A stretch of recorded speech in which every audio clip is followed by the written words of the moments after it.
प्यारे बच्चों, नमस्कार। मैं हूं आपकी ऑनलाइन अध्यापिका मीना शर्मा। तो हम पढ़ रहे हैं विषय हिंदी कक्षा तीसरी। तो बच्चों, हमारा पाठ है सेखी वाज मक्खी। तो उसके प्रश्न उत्तर कर रहे हैं। तो बच्चों, आज आप पेज नंबर 12 निकालेंगे और पहला प्रश्न। तो बच्चों, आप जल्दी से अपनी हिंदी की किताब निकालें और वहां पर ही आपने ये प्रश्नों के उत्तर भरने हैं। तो पहला प्रश्न है, शेर तो भोजन करके आराम कर रहा था, तुम खाना खाकर क्या करते हो? अक्सर। अक्सर अक्सर का मतलब कि आप ज्यादातर, अक्सर हमेशा। तो अक्सर स्कूल से आकर खाना खाकर आराम करते हैं। ठीक है, आप घर में आते हैं अक्सर और स्कूल से आकर खाना खाते आराम करते हैं। अगर कभी कभी अगर आप आराम नहीं करते तो कभी कभी क्या करते हैं? कभी कभी आराम करते हुए टेलीविजन भी देखते हैं। तो बच्चों, ये था प्रश्न कि शेर तो भोजन करके आराम कर रहा था, तुम खाना खाकर क्या करते हो? तो आपने बच्चों यहाँ किताब पर ही भरना है। अक्सर खाना खाकर आराम करते हैं। कभी कभी हम खाना खा के आराम करते हुए टेलीविजन भी देखते हैं। अगला प्रश्न है, शेर ने भोजन में क्या खाया होगा, तुम क्या क्या खाते हो? अब शेर जो है, शेर आराम कर रहा था और उसके ऊपर जो मक्खी आती है भिन भिन करती है। तो शेर ने क्या खाया होगा? आपने एक वाक्य पढ़ा है कि शेर भोजन करके आराम कर रहा था और उतने में एक मक्खी आती है और भिन भिन करती है। तो शेर ने भोजन में क्या खाया होगा? तो बच्चों, शेर अपने भोजन में मांस खाता है, इसलिए उसने किसी जानवर का मांस खाया होगा।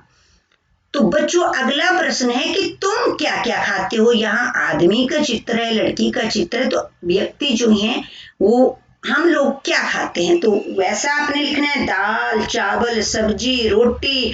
आप फल भी लिख सकते हैं और भी इसमें जोड़ सकते हैं जो जो आप खाते हैं। आप खीर भी लिख सकते हैं कि जो भी आपका मनपसंद आप खाते हैं वो आपने लिखना है। तो अगला है, नीचे कहानी से जुड़ी तस्वीरें दी गई हैं, उसमें कुछ ना कुछ बोला जा रहा है, सोचो और लिखो कौन क्या बोल रहा है। एक तो आपने कविता में पढ़ा है कि कौन क्या बोल रहा है। अब मक्खी जो यहाँ पे लग रहा है, यहाँ पे मक्खी है और मक्खी के मुंह से आवाज निकली। ये जो गोल गोल चित्र लगा हुआ है ये मक्खी के आगे, यानी कि मक्खी शेर को कुछ बोल रही है। अब बताओ क्या बोल रही होगी मक्खी शेर को? और यहाँ पर शेर मक्खी को कुछ बोल रहे हैं। आपने अपने ढंग से भी कहानी को बनाना है कि हो सकता है ऐसा बोल रहा होगा।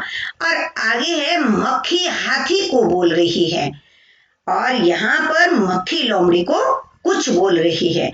और इस चित्र में जो है लोमड़ी मकड़ी को बोल रही है। तो आपने कहानी सुनी, पढ़ी और इसके आधार पर आपने जो है ये लिखना है। तो चलो यहाँ पर हम क्या लिखते हैं, मैं यहाँ पर क्या लिखूं? तो यहाँ पर शेर मक्खी को बोल रहा है, मक्खी बहन तुम जीती, मैं हारा, मुझे माफ करो और मेरा पीछा छोड़ दो। और यहाँ पर मक्खी क्या बोल रही है हाथी को, हाथी राजा क्या तुम मुझसे लड़ोगे? तो और यहाँ पर मक्खी लोमड़ी को बोल रही है, लोमड़ी रानी चुपचाप कहाँ जा रही हो, क्या डर गई? और यहाँ पर लोमड़ी मक्खी को क्या बोल रही है, मक्खी रानी मैं चुप इसलिए हूँ, वहां मकड़ी तुम्हें गाली दे रही है, जाओ उसकी खबर लो ना।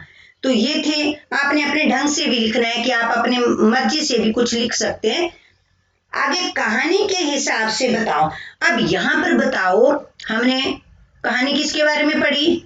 शेर, मक्खी, हाथी, लोमड़ी, मकड़ी, इनके बारे में। अब यहाँ पे घमंडी कौन था? बताओ बच्चों, घमंडी कौन था?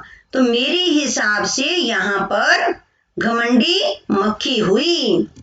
तो मेरे हिसाब से यहाँ पर घमंडी मक्खी हुई। तो बच्चों आप अपनी किताब पर इस तरह से घमंडी के आगे मक्खी लिखें।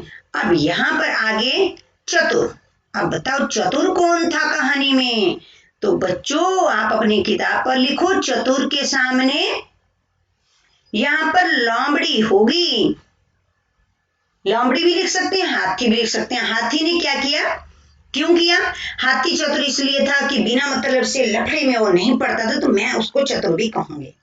ठीक है, आप लोमड़ी भी लिख सकते हैं, कोई दिक्कत नहीं है। यहाँ पर समझदार, समझदार भी यहाँ पर हाथी ही निकला, क्योंकि बिना मतलब के लफड़े में पड़ना नहीं चाहता था, इसलिए हाथी यहाँ पर मुझे समझदार लगा। आपको जो भी जानवर लगा होगा वो आपने उस तरह से भी लिख देना। डरपोक, यहाँ पे डरपोक शब्द जो है शेर के लिए आया बच्चों। तो यहाँ पर ये डरपोक जो है आपने यहाँ पर शेर लिखना है, क्योंकि कहानी में डरपोक सबसे हाथ जोड़ दिए बिना मतलब से शेर ने मक्खी के, और मक्खी जो है बहुत अपने आप को घमंडी बन रही थी। तो बच्चों यहाँ पर आया सबसे चतुर कौन था, तो आपको सबको पता लग गया कि चतुर कौन था यहाँ पर। तो चतुर यहाँ पर लोमड़ी निकली, जिसने मक्खी को मजा चखा दिया और उसका सारा घमंड तोड़ दिया। आगे है आलसी। आलसी आप हाथी को भी बोल सकते हैं या शेर भी लिख सकते हैं, क्योंकि उसने ज्यादा मेहनत नहीं की मक्खी को उड़ाने के लिए। हाथी इसलिए कि वो जो है मक्खी से बिना मतलब से बहस नहीं करना चाहता था, और वो हाथी भी था, हाथी आलसी भी था। तो बच्चों धन्यवाद, फिर मिलते हैं। यदि आपको मेरी वीडियो अच्छी लगी तो कमेंट बॉक्स में जरूर लिखना।